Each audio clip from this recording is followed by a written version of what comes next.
My dear student, ionisation constant of acids जिसे हम के भी कहते हैं, आपने इससे पहले KW पढ़ा, that is the ionisation constant of water, dissociation constant of water, और उससे पहले आपने KC को पढ़ा, KC को हमने इक्विलिब्रियम कांस्टेंट पढ़ा।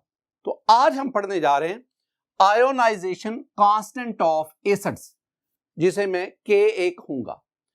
पहली बात ये हमें बताता क्या है, Ka हमें क्या बताता है, जरा इसको देखें। Ka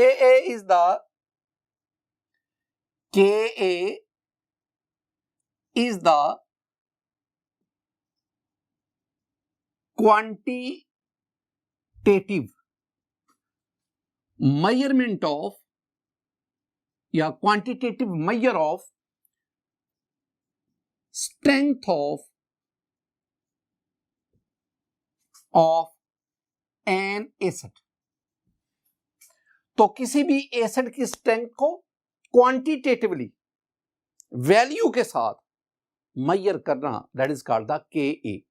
दूसरा पॉइंट जो आपने ज़हन में रखा है वो है मैं Ka को स्ट्रेंथ ऑफ एसिड से रिलेट करता हूं, तो Ka directly proportional to strength of an acid. Strength of an acid यानी greater the value of Ka stronger will be the acid and vice versa. मैंने क्या कहा, जितनी Ka की वैल्यू ज्यादा होगी यानी लार्जर या ग्रेटर कह लो, larger the value of Ka, अगर किसी एसिड की Ka वैल्यू जितनी ज्यादा होगी, स्ट्रॉन्गर इज द एसिड, वो एसिड उतना ही स्ट्रॉन्ग होगा। आगे पढ़ने से पहले एक बड़ा टेक्निकल पॉइंट है स्टूडेंट जो मैं आपके साथ शेयर करना चाह रहा हूं। हमने ना जब KW को स्टडी किया था तो उसमें हमने एक टर्म पढ़ी थी pH, POH, ये हमने टर्म्स पढ़ी थी। अब pH या POH से हमें, ये pH से या POH से हमें किसी भी सॉल्यूशन के एसिडिक, बेसिक या न्यूट्रल होने का पता चलता है।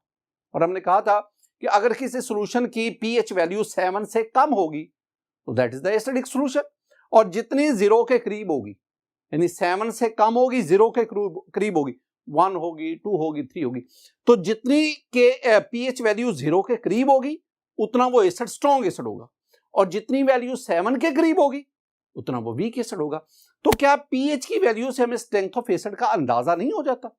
हो जाता है, लेकिन एक प्रॉब्लम है my dear student, concentration change होने से किसी एसिड की pH वैल्यू भी चेंज होती जाती है। एक एसिड है वो एक स्पेसिफिक स्ट्रेंथ रखता है, तो जैसे जैसे कंसंट्रेशन चेंज हो जाती है ना, तो वैसे वैसे उसकी pH वैल्यू चेंज होती जाती है। यानी एक ही एसिड की डिफरेंट कंसंट्रेशन पे डिफरेंट pH वैल्यू होती है। हम ऐसा नहीं चाहते, हम कहते हैं कंसंट्रेशन वेरी करे लेकिन एसिडिक स्ट्रेंथ का हमें क्वांटिटेटिवली पता हो। तो फिर हम pH पे उतना रिलाय नहीं करते, उसके लिए हम क्या यूज करते हैं, हम Ka को यूज करते हैं। और हमने ये कहा, क्या कहा कि जितनी Ka वैल्यू ज्यादा होगी इतना वो एसिड स्ट्रॉन्ग होगा। आप स्टूडेंट लोअर क्लासेस में 9th में 10th में आप ये पढ़ चुके स्ट्रेंथ ऑफ एन एसिड। वो एसिड जो जितना ज्यादा आयोनाइज होगा, जितने वो एक्वस सॉल्यूशन में ज्यादा हाइड्रोजन आयन देगा उतना वो स्ट्रॉन्ग एसिड होगा, और जितनी उसकी एक्सटेंट ऑफ आयोनाइजेशन कम होगी वो वीक एसिड होगा। बाज एसिड ऐसे होते हैं जो एक्वस सॉल्यूशन में मुकम्मल तौर पर आयोनाइज हो जाते हैं, लेकिन कुछ ऐसे भी एसिड होते हैं जो एक्वस सॉल्यूशन में आयोनाइज होते हैं बट लेस देन 100%, यानी मुकम्मल तौर पर आयोनाइज नहीं होते। दे ionises to a limited extent, वो किसी हद तक आयोनाइज होते हैं। अब इसमें देखें, आगे हम बढ़ते हैं तो मैं एक चीज डिराइव करना चाहता हूं student, that is derivation of Ka। ये Ka कैसे मालूम किया? माय डियर स्टूडेंट, अगर आप एक बहुत अच्छा लेक्चर याद करना चाहते हैं ना, आप इसको समझना चाहते हैं इन टॉपिक्स को, आपको ना इन दोनों को साइमल्टेनियसली डिस्कस करना चाहिए। एक ही वक्त में दोनों को डिस्कस करते जाओ।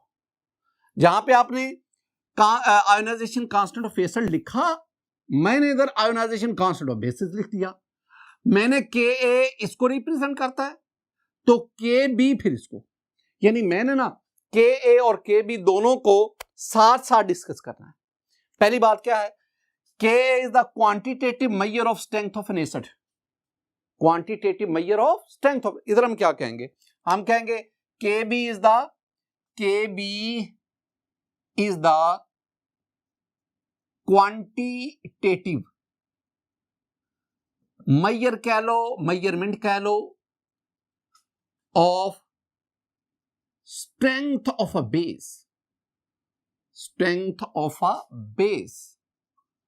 दूसरी बात वही, हम कहेंगे कि Kb directly proportional to strength of a base. जितनी किसी बेस की Kb वैल्यू ज्यादा होगी उतना वो बेस स्ट्रॉन्ग होगा। अब आए ये Ka हम मालूम कैसे करते हैं। स्टूडेंट मेरे पास ना ये एक एसिड है Ha, मैं इसे कहता हूं this one is monoprotic acid. What do you mean by monoprotic acid? ऐसा एसिड जो एक्वस सॉल्यूशन में एक प्रोटॉन दे। अब ये प्रोटॉन क्या है माय डियर स्टूडेंट, ये जो H पॉजिटिव है ना, H पॉजिटिव, हम इसे प्रोटॉन भी कहते हैं, हम इसे हाइड्रोजन आयन भी कहते हैं। अच्छा, इसे हम प्रोटॉन क्यों कहते हैं, इसे हम हाइड्रोजन आयन क्यों कहते हैं? हाइड्रोजन का एटम ले, हाइड्रोजन के एटम के न्यूक्लियस में एक प्रोटॉन, बाहर एक इलेक्ट्रॉन है। हाइड्रोजन एटम, इलेक्ट्रॉन रिमूव करवा दो, आपके पास सिर्फ और सिर्फ न्यूक्लियस बच जाएगा, और न्यूक्लियस के अंदर एक प्रोटॉन है। माय डियर स्टूडेंट, उसी प्रोटॉन को हम हाइड्रोजन आयन कहते हैं, और सिंबॉलिकली हम उसे H पॉजिटिव से रिप्रेजेंट करते हैं। तो इसका मतलब है ये जो H पॉजिटिव है, this one is the proton. Monoprotic acid, वो एसिड जो एक्वस सॉल्यूशन में एक प्रोटॉन देते हैं। अच्छा, डाइप्रोटिक एसिड क्या होगा? हाँ, ऐसे एसिड जो एक्वस सॉल्यूशन में दो प्रोटॉन देते हैं, जैसे H2SO4। मैंने H2SO4 is dissolve in water, it gives 2 proton plus sulphate ion. अच्छा, ट्राइप्रोटिक एसिड क्या होगा? ऐसा एसिड जो 3 H पॉजिटिव देता है, जो 3 प्रोटॉन देता है, I mean phosphoric acid H3PO4। इसको हम मोनोप्रोटिक एसिड कहेंगे when it is dissolve in water. Water में आप इसे डिसॉल्व करें, ये क्या करेगा, अगर आप फॉरवर्ड ले जाएं, ये अपना प्रोटॉन वाटर को देगा और वाटर बन जाएगा H3O पॉजिटिव प्लस। जब अपना प्रोटॉन दे देगा, बाकी इसके पास रह जाएगा A नेगेटिव। रिवर्स में आएंगे, यही हाइड्रोनियम आयन अब H पॉजिटिव इसको देगा और खुद ये वाटर में कन्वर्ट हो जाएगा, और A नेगेटिव H पॉजिटिव लेकर HA में कन्वर्ट हो जाएगा। अगर इसका मैं Kc एक्सप्रेशन लिखूं तो my dear student, Kc expression हम पढ़ के आए हैं, प्रोडक्ट को हम ऊपर लेंगे, concentration of H3O positive, concentration of A negative over concentration of HA and concentration of water। एक बहुत इंपॉर्टेंट सेंटेंस, और वो क्या माय डियर स्टूडेंट, इस रिएक्शन में water is in large excess, पानी अब बहुत ज्यादा मिकदार में लेते हैं, लिहाजा during the course of reaction there is no considerable change in the concentration of water. The concentration of water is almost constant। क्या कहेंगे हम? Since water is in large excess, पानी बहुत ज्यादा मिकदार में, so its concentration remains almost constant। अगर water की कंसंट्रेशन कांस्टेंट रहती है तो कांस्टेंट को कांस्टेंट की तरफ ले आओ। जब आप लाएंगे तो आपके पास स्टूडेंट ये बन जाएगा Kc concentration of water and we have. अब एक और बात अगले 2-3 लेक्चर में भी स्टूडेंट ये काम आएगी, जहां भी मैं लिखूंगा ना H3O plus concentration of hydronium ion. Actually hydronium ion कैसे बना, इस एसिड ने प्रोटॉन दिया, ये एक वीक एसिड है, याद रखना ये सारी की सारी मेरी कैलकुलेशन वीक एसिड्स के लिए है, और ये जो मोनोप्रोटिक एसिड में ले रहा हूं ये वीक एसिड है, वो एसिड जो बहुत कम आयोनाइज हुआ। इसका मतलब है इस एसिड ने चंद एक प्रोटॉन दिए, वो प्रोटॉन जाके वाटर मॉलिक्यूल के साथ अटैच हो गए और हाइड्रोनियम आयन बना। एक्चुअली ये जो लिखा होता है ना, ये हाइड्रोनियम आयन को ही रिप्रेजेंट करता है, हाइड्रोनियम आयन उसकी रिप्रेजेंटेशन। तो जहां भी ये H3O पॉजिटिव लिखा होगा मैं इसकी जगह पे हाइड्रोनियम आयन लिखूंगा। अब देखिए इसमें इसकी जगह पे आपके पास क्या आ गया, ये आ गया आपके पास concentration of hydrogen ion, concentration of A negative, concentration of HA, water तो इधर चला गया। अब इन दोनों का प्रोडक्ट एक नया कांस्टेंट है and this constant is called Ka। तो Ka किसके बराबर आ गया, Ka आ गया concentration of H positive, concentration of A negative over concentration of HA। ये मेरे पास ये वो इक्वेशन है जिसे मैं डिराइव करने निकला, ये वो equation, this one is the derivation of Ka, ये Ka की डेरिवेशन। माय डियर स्टूडेंट, जरा इसमें एक पॉइंट ध्यान में रखना, जब आपने Kw को पढ़ा था ना, तो वहां पे आपने ना वाटर में वाटर को सेल्फ आयोनाइजेशन हुई थी, ऑटो आयोनाइजेशन ऑफ वाटर हुई थी। तो वाटर ने वाटर को आयोनाइज किया, हमारे पास हाइड्रोनियम आयन और हाइड्रोक्साइड आयन बना था Kw में, और फिर हमारे पास नीचे जो एक्सप्रेशन आया था उसमें Kc और कंसंट्रेशन ऑफ वाटर, इन दोनों का प्रोडक्ट मैंने Kw लिखा था। आज मैंने इन दोनों का प्रोडक्ट Ka लिखा। तो डोंट वरी, अगर वाटर की आयोनाइजेशन हो तो फिर दोनों का प्रोडक्ट Kw, लेकिन अगर आप किसी वीक एसिड की आयोनाइजेशन करवा रहे हैं तो फिर इन दोनों का प्रोडक्ट क्या आएगा, Ka। अब ये जो रिलेशन है ये हमें दो बातें बता रहा है। पहली बात ये हमें बता रहा है स्टूडेंट, ये कह रहा है कि अगर आप Ka की वैल्यू जानना चाहते हो ना, if you want to calculate the value of Ka, ये जो आपने वीक मोनोप्रोटिक एसिड लिया, इस वीक मोनोप्रोटिक एसिड की अगर आप Ka जानना चाहते हैं तो आपको दो चीजें चाहिए। क्या? एक आपको स्टूडेंट चाहिए pH ऑफ द सॉल्यूशन, या आपको चाहिए कंसंट्रेशन ऑफ हाइड्रोजन आयन। दोनों में से जो pH मीटर की मदद से वो सॉल्यूशन, जब आपने एसिड को वाटर में ऐड किया तो जो सॉल्यूशन बना pH मीटर की मदद से आप उसकी pH मालूम कर लें, या आप उसकी हाइड्रोजन आयन कंसंट्रेशन मालूम कर लें। दूसरी चीज जो हमें चाहिए ना, वो है इनिशियल कंसंट्रेशन ऑफ एसिड। ये जो आपने एसिड लिया था इसकी इनिशियल कंसंट्रेशन क्या है। माय डियर स्टूडेंट, अगर आपके पास इन दोनों की वैल्यूज हैं तो वैल्यूज पुट करें इक्वेशन में, you can easily calculate the value of Ka।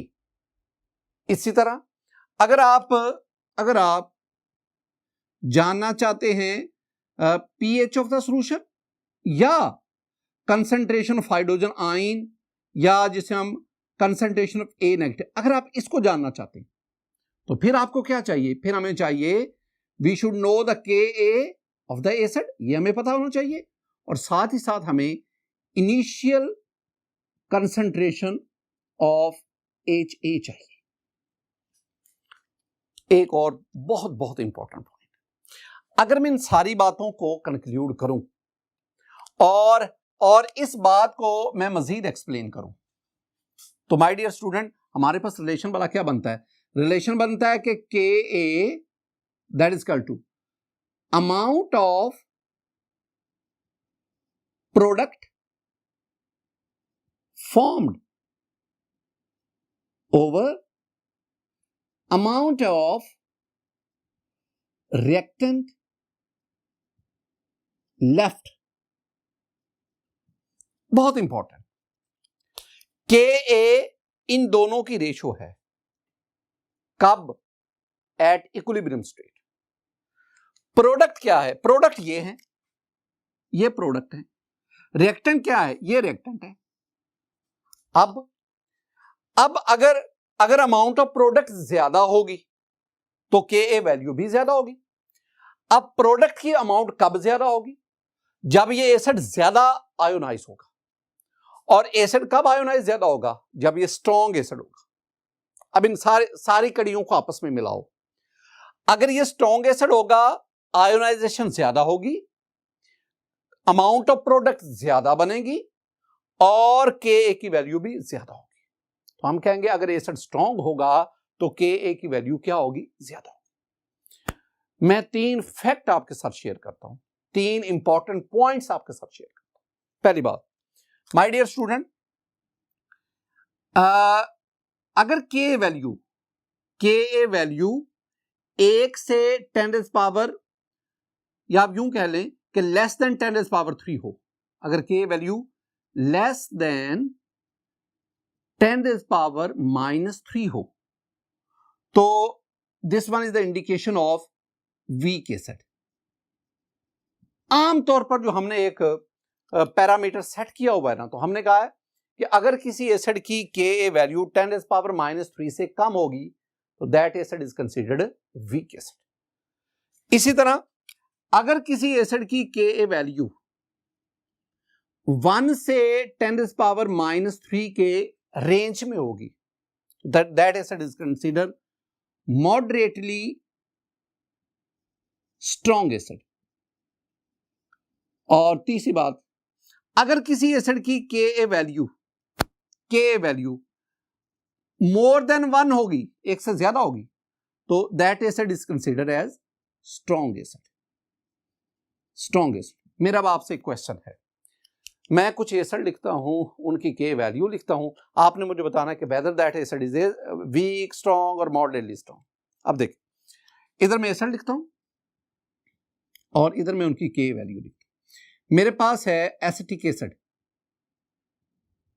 मेरे पास है HCl, मेरे पास है HNO3। अच्छा, जो एसिटिक एसिड है CH3COOH, इसकी Ka वैल्यू है 1.85 क्रॉस 10 पावर -5। HCl इसकी Ka value 10 power +7। HNO3 Ka value 10 power +3। और बाज बुक्स में जो है ना, chemistry in context very aesthetic book, उसमें HNO3 की वैल्यू जो है ना वो 40 लिखी हुई है, लेकिन जो हमारी टेक्स्ट बुक है उसमें HNO3 की Ka वैल्यू 10 पावर 3 है। ये एक डिफरेंस है, इसको ज़हन में रखना है। अब जरा इसको देखिए, एसिटिक एसिड की Ka वैल्यू ये देखिए 10 पावर -5 है, इस कैटेगरी में आ रहा है, तो उसका मतलब acetic acid is a weak acid. इसके बरक्स HCl और HNO3, इन दोनों की Ka वैल्यू ये मोर देन 1 है, तो इसका मतलब है ये दोनों जो हैं they are considered as strong acid. Student, यहां तक हमने ना Ka के मुतल्लिक कुछ बातें पढ़ी, अभी खत्म नहीं हुआ Ka के बारे में। अब हम इसके बिल्कुल पैरेलल Kb के बारे में पढ़ते हैं कि Kb क्या है। हमने क्या कहा कि Kb is the quantitative measure of strength of a base. Kb is directly proportional to strength of a base. जितनी Kb ज्यादा उतना वो बेस स्ट्रॉन्ग है। अच्छा, बेस हम किसे कहते हैं? बेस हम कहते हैं आर्हीनियस है, लॉरी ब्राउनस्टेड है, लीवस है, यूजेनोविच है, मेनी अदर साइंटिस्ट। आपके पास ना कोई 7 से 8 ऐसी थीरीज हैं जो एसिड और बेस को डिफाइन करती। उसमें एक थीरी है लॉरी ब्राउनस्टेड एसिड बेस थीरी। अब उस थीरी के मुताबिक वो स्पीशीज जो प्रोटॉन दे, H पॉजिटिव दे, वो एसिड है, और जो H पॉजिटिव एक्सेप्ट करे दैट इज बेस। जैसे कि ये देखें, ये मेरे पास अमोनिया है NH3। My dear student, NH3 का वाटर से रिएक्शन करवाएंगे ना, तो ये क्या करेगा? ये वाटर से H पॉजिटिव एक्सेप्ट करेगा, प्रोटॉन एक्सेप्ट करेगा। जब एक्सेप्ट करेगा तो हमारे पास ये बन जाएगा NH4 और सॉल्यूशन में OH नेगेटिव चला गया। तो इसका मतलब क्या हुआ कि इस अमोनिया ने प्रोटॉन एक्सेप्ट किया, लिहाजा it will act as a base. क्यों एक्सेप्ट किया? क्योंकि अमोनिया में नाइट्रोजन के पास लोन पेयर है और लोन पेयर की वजह से इसने प्रोटॉन को एक्सेप्ट किया। आपके पास और कई आयन हैं, मॉलिक्यूल हैं जो प्रोटॉन एक्सेप्टर हैं, और all those are called Bronsted Lowry bases. अब इसमें हमने क्या करना है, इसमें हमने डेरिवेशन ऑफ KB। स्टूडेंट मेरे पास ये एक बेस है, ये मैं इसके ऊपर लोन पेयर शो कर देता हूं। मैं इसका रिएक्शन किससे करवाता हूं? वाटर से। जब वाटर से रिएक्शन करवाएंगे, ये वाटर से प्रोटॉन एक्सेप्ट करेगा H पॉजिटिव। जब ये प्रोटॉन एक्सेप्ट करेगा तो ये खुद बन जाएगा BH पॉजिटिव, और वाटर प्रोटॉन देने के बाद OH नेगेटिव रह गया। अब आप इसकी ना KC एक्सप्रेशन लिखिए, तो KC concentration of product, I mean BH positive की कंसंट्रेशन, OH नेगेटिव की concentration over concentration of B and concentration of water. मैं दोबारा यहां पे कहूंगा कि since water is in large, ये जो मैंने सेंटेंस लिखा बिल्कुल same sentence, since water is in large access so it's concentration remains almost constant, लिहाजा इसको इधर ले जाए। जब ले जाएंगे तो आपके पास बनेगा KC concentration of water that is equal to, ये वाटर इधर चला गया, तो concentration of BH positive OH negative over concentration of B। अब इन दोनों का प्रोडक्ट, जब आप बेस की आयोनाइजेशन करवा रहे हैं तो इन दोनों का प्रोडक्ट कहलाएगा KB। तो मेरे पास ये KB क्या आ गया? Concentration of BH positive OH negative over concentration of B। My dear student, ये दूसरी इक्वेशन थी जो हमने यहां से डिराइव की, बिल्कुल सेम सेंस, वही अंदाज जो हमने KA के लिए इख्तियार किया। अब इसमें भी तीन बातें, इंपॉर्टेंट पॉइंट तीन। क्या पहला इंपॉर्टेंट पॉइंट है, अगर KB वैल्यू ये हो लेस देन 10⁻³ तो हम क्या कहेंगे? दूसरी बात, अगर KB वैल्यू हो 1 से 10⁻³ के दरमियान तो बेस की स्ट्रेंथ के बारे में हम क्या कहेंगे? और अगर KB वैल्यू हो ग्रेटर देन 1 तो फिर हम बेस की स्ट्रेंथ के बारे में क्या कहेंगे? ये तीन बातें मैंने आपको KA की सेंस में समझा चुका हूं। माय डियर स्टूडेंट, आगे बढ़ते हैं। एक और बहुत इंपॉर्टेंट बात, ये जो हमारे पास KA चल रहा है ना, मैं KA को एक और शक्ल में लाता हूं, दैट इज कॉल्ड pKa। जब मैं आपको ना KW का कॉन्सेप्ट दे रहा था ना, तो वहां मैंने आपसे स्टूडेंट एक बहुत अहम बात की थी, मैं उसी बात को दोहरा रहा हूं। मैंने आपसे कहा था कि अगर हमारे पास वैल्यू आ जाए ना इस तरह, मेरे पास वैल्यू आ गई जी, जैसे KA of acetic acid CH3COOH, और ये मैंने लिखी है 1.85 क्रॉस 10⁻⁻5।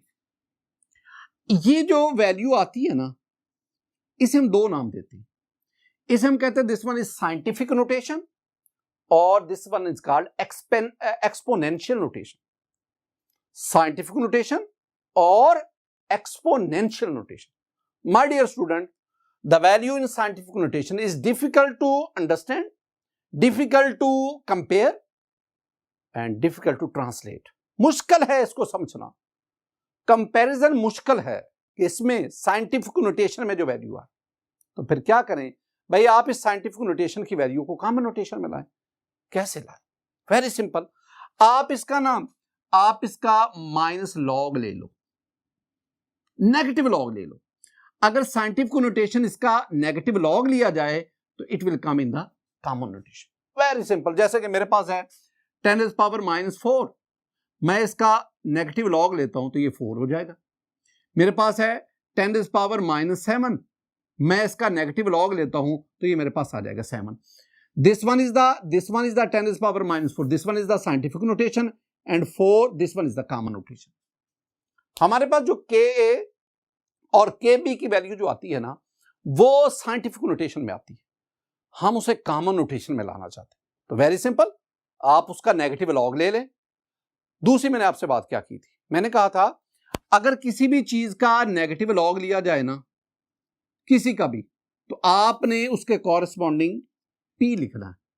यानी अगर आप माइनस लॉग के ए ले रहे हैं ना, के ए साइंटिफिक नोटेशन, कॉमन नोटेशन में लाना है तो नेगेटिव लॉग लें, तो उसके आप कॉरेस्पॉन्डिंग में आप माइनस लॉग की जगह पे P और साथ आपके पास के रखिए। सिमिलरली अगर आपके पास के बी है, आप इसका माइनस लॉग लें तो आपके पास आ जाएगा P के बी। अब मेरे टॉपिक्स क्या है? अब मेरा टॉपिक है P K A, then we will study P K B. पहले P के डेफिनेट, ये मेरे पास इसकी इक्वेशन है, minus log K A that is equal to P K A. ऊपर लिख लें negative log of ionisation constant of an acid, जिसे आप के ए कहते हैं, इज कॉल्ड पी के। ये पी के की डेफिनेशन है, ये उसकी मैथमेटिकल फॉर्म। एक बहुत important sentence student, strength of an acid, ये याद रखना है, strength of an acid is directly proportional to K A, is inversely proportional to P K A. बहुत इंपॉर्टेंट सेंटेंस, ये याद रख देना। जितनी के ए ज्यादा is inversely proportional to P K. अच्छा, जितनी के ए वैल्यू ज्यादा उतना एसिड स्ट्रॉन्ग, लेकिन इसके बरक्स जितनी पी के ए वैल्यू ज्यादा होगी किसी एसिड की, पी के, उतना जो उसकी स्ट्रेंथ ऑफ एसिड है वो क्या होगी? कम होगी। ये दो चीजें, इन दोनों का रिलेशन भी देख। एक पी के लिहाज से एक बहुत मुनफरद सी बात, स्टूडेंट जरा गौर से सुनना है, फिर आपने मुझे आंसर करना है। पहले मेरी बात को सुनना है। मेरे पास इधर एसिड है, इधर मैं उसकी पी के ए लिखता हूं, फिर मैं आपसे कंपैरिजन पूछता हूं। फर्ज करते हैं मेरे पास एक एसिड है ए, एक एसिड है बी, एक एसिड है सी, तीन एसिड है। फर्ज करते हैं इसकी पी के वैल्यू है 2, इसकी 3 और इसकी 5। फर्ज कर, तीनों एसिड्स की पी के वैल्यू आपको बता दी। अब देखें, मैंने कहा कि जिसकी पी के ज्यादा होगी वो वीक एसिड होगा, उसकी एसिडिक स्ट्रेंथ कम होगी, और जिसकी पी के कम होगी वो स्ट्रॉन्ग एसिड होगा। तो अब पी के वैल्यू हमें बता रही है कि A is strongest acid, B is stronger, and C that is weaker. तीनों में सबसे स्ट्रॉन्गेस्ट ए, उसके बाद बी, और C is weakest among these three. एक तो ये बात है। दूसरी बात, अगर मैं आपसे स्टूडेंट कहूं कि बताएं ए और बी दोनों में से स्ट्रॉन्ग कौन है, तो आप कहेंगे जी ए। अब अगला सवाल, ए बी से कितने गुना स्ट्रॉन्ग है? How much stronger, how much A is stronger than B? It's my question. कितने गुना? चले मैं आपको ना एक बता देता हूं। अगर आप दो एसिड, उनकी एसिडिक स्ट्रेंथ को कंपेयर करना चाहते हैं ना, तो आप उन दोनों का पीके डिफरेंस लें। जितना डिफरेंस आए उतनी जीरो लगानी है 1 के साथ। ये मेरा सेंटेंस ज़हन में बैठा। मैंने क्या कहा? दो एसिड्स का पीके डिफरेंस लेना है, यानी दो एसिड की स्ट्रेंथ आप दें, कौन स्ट्रॉन्गर है कौन वीकर है, कितने गुना स्ट्रॉन्गर कितने गुना वीकर, आप दोनों की पीके का डिफरेंस लें। जितना डिफरेंस आए उतने जीरो लगाने हैं, किसके साथ? 1 के साथ। अब देखो, मैं कहता हूं बताएं ए बी से कितना स्ट्रॉन्गर है, तो आप पीके डिफरेंस ले। जब डिफरेंस लेंगे तो 3/2 ये तो 1 आ गया। तो मैंने क्या कहा? जितना डिफरेंस आए उतने जीरो लगाने हैं, तो 1 जीरो लगाना है, किसके साथ? 1 के साथ। तो इसका मतलब है acid A is 10 times stronger than B. इसी तरह अगर मैं आपसे कहूं कि बेटा जी बताएं कि इन दोनों में बी और सी दोनों में स्ट्रॉन्ग कौन है, आंसर बी, सी वीक है। अब दूसरा सवाल, बी सी से कितने गुना स्ट्रॉन्ग है, दोनों का पीके डिफरेंस लें तो 5 - 3 दैट इज इक्वल टू 2। तो क्या करना है, यस आपने कहना है कि जितना डिफरेंस है 2 डिफरेंस है तो 2 0 लगानी है, किसके साथ, 1 के साथ। तो इसका मतलब हुआ कि B is 100 times stronger then C। अगर आखिरी बात, अगर मैं आपसे कहूं कि बताओ जी A और C दोनों में से स्ट्रॉन्ग कौन है, तो आप कहेंगे जी A, क्योंकि इसकी पीके कम है, C वीकर एसिड है। तो A C से कितने गुना स्ट्रॉन्ग है, दोनों का डिफरेंस लें, 5 - 2 दैट इज इक्वल टू 3। तो आप क्या करेंगे, आप 3 0 लगाएंगे, 1 2 3, किसके साथ, 1 के साथ। तो C is 1000 time weaker then A, या कह ले A is 1000 time stronger than C। ये सारे का सारा जो आप कंपैरिजन कर रहे हैं आसानी से कर रहे हैं, कब, जब आपने वैल्यू किस में लाए, P K A. My dear student, P K A की तरह भी have the P K B same minus log K B that is equal to P K B. और ये भी वही सेंटेंस है कि strength of a base is directly proportional to Kb and inversely proportional to Pkb, ये याद रखना है। और जो मैंने गुफ्तगू की के बारे में, एसिड्स के बारे में, यहां बेस लिख लो और पीके की बजाय यहां पे Pkb लिखते हैं। तो फिर आप वेरियस एसिड्स, उनकी Pkb वैल्यू से आप उनकी एसिड बेसिक स्ट्रेंथ को कंपेयर कर सकते। माय डियर स्टूडेंट, आज के लेक्चर में हमने Ka और Kb दोनों को स्टडी किया। आज हमने कंपैरेटिव स्टडी की और at the end of lecture हमने Pkb और Pka उनको स्टडी किया। मेरी दुआ है कि अल्लाह ताला आप पर अपना फजल और करम फरमाए, अल्लाह ताला आपके इल्म में इजाफा फरमाए। अस्सलामु अलैकुम व रहमतुल्लाह।